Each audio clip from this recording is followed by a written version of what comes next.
yields are continuing to rise after Fitch said, despite the debt deal passage, it will keep the U.S. credit rating on negative watch. So are we or are we not in a Goldilocks scenario? Let's get right to the floor show. Trader Keith Fitz-Gerald, Stifel chief economist Lindsay Piegza.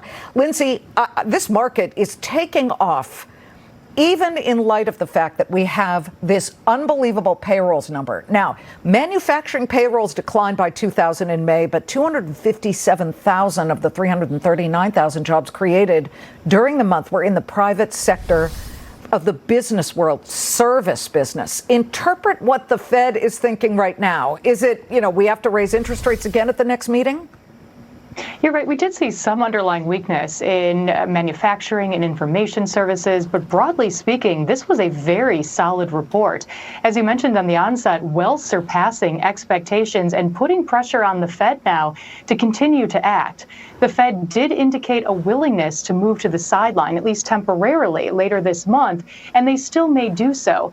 But any decision to implement a temporary stay in terms of further rate increases will be made in spite of the data, not because of the data. When we look at the still elevated level of inflation, when we look at this morning's very robust labor report suggesting a tight labor market is becoming increasingly more tight, it's going to be very difficult for the Fed to justify a pause, let alone ending any further policy action. You broaden the discussion out to what is going on right on our screen, Keith. The Russell 2000, small and mid caps, up 3.25%. Then you've got the NASDAQ up about 1%.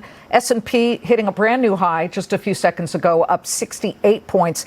And the Dow Jones Industrials up 2.25%, high at the session, 736 points. What do you think is the real driver here? Well, two things. First, people are saying, hey, how cool is that? And second thing is we actually might have a path out of this mess. What's cool? The jobs number? Well, the jobs number, the fact that the Fed might finally get its act together, the fact that we've got a debt ceiling agreement, the fact that people are realizing the light at the end of the tunnel is not an oncoming train. I mean, the list is long, even though it's not distinguished. So this kind of upswell is absolutely normal. It's consistent with a market that wants to go higher. I think being on board is pretty cool. Okay. When you're on board, I want to remind our viewers, Keith was the guy who, I think it was last summer when some of these names were hitting 52-week lows. You were piling into Apple. You were steady, constantly scooping up shares of Nvidia. Have you sold any of those? Because right now you've got Apple, Meta, Microsoft. I know you like Microsoft. Those are hitting 52-week highs right now. Well, I tell you what, you're very kind for remembering that. Thank you. This is a tough business, and it's always nice to hit one out of the park, or even a couple. But no, I haven't sold a single share except for Nvidia. I've taken a little off the top, but redeployed that into Apple. I think all those stocks have a long way to go. I've bought some AbbVie. I bought some other large caps because I think this market wants to run, and I want to be ahead of that. Yeah, you're not even breaking a sweat. You're still going there. Lindsay, what sectors do you think have real opportunity here? I was coursing through all of my sector stocks, and I looked at hospitals. They're moving higher. Airlines, big financials, European banks, insurance names, most of the metals, healthcare, drillers, brokerages. It's a big day here, but does it last, considering Fitch, for example, is not lifting that credit watch negative on the U.S.? We got extraordinarily close to the June 5th deadline for this debt ceiling deal. Well, aside from the credit watch, I think we have to look at the longer-term sustainability of the economy.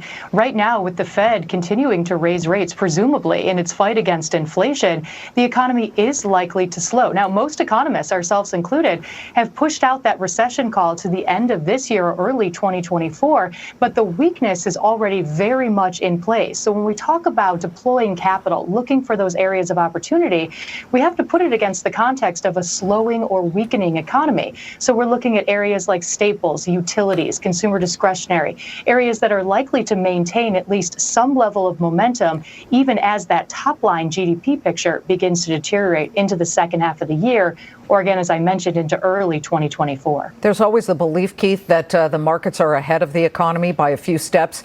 I do want to keep our eye very closely on the S&P 500. Just a second ago, it hit a fresh high.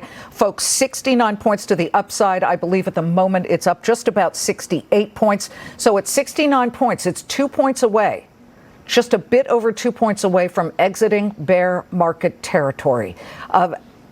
why not sell more? I mean, you say you're continuing, you haven't sold a single share of Apple. I know Apple has its worldwide developers conference on Monday. It could be unveiling its AR, VR headset. That may be a big catalyst. Is that why you're not selling any Apple? No, it's actually something that Lindsay mentioned just here a minute. Very, very sharp point. You've got to be very careful which names you stick with. If the economy is going to enter a recession, I want to focus on the companies that are going to grow anyway. The companies that we've just talked about, Apple in particular, is going to grow practically no matter what the economy does next, practically no matter what the Fed does next.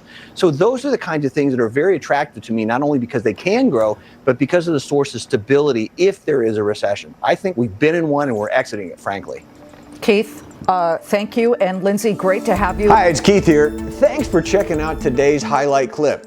What'd you think? Did I make sense? Is there something you'd like to add? Make sure you leave a comment down below, and of course, click subscribe to keep up right here on YouTube, or sign up for the email newsletter at the link below. You can also find me on Twitter and Instagram for my real-time thoughts on markets, analysis, and a whole lot more.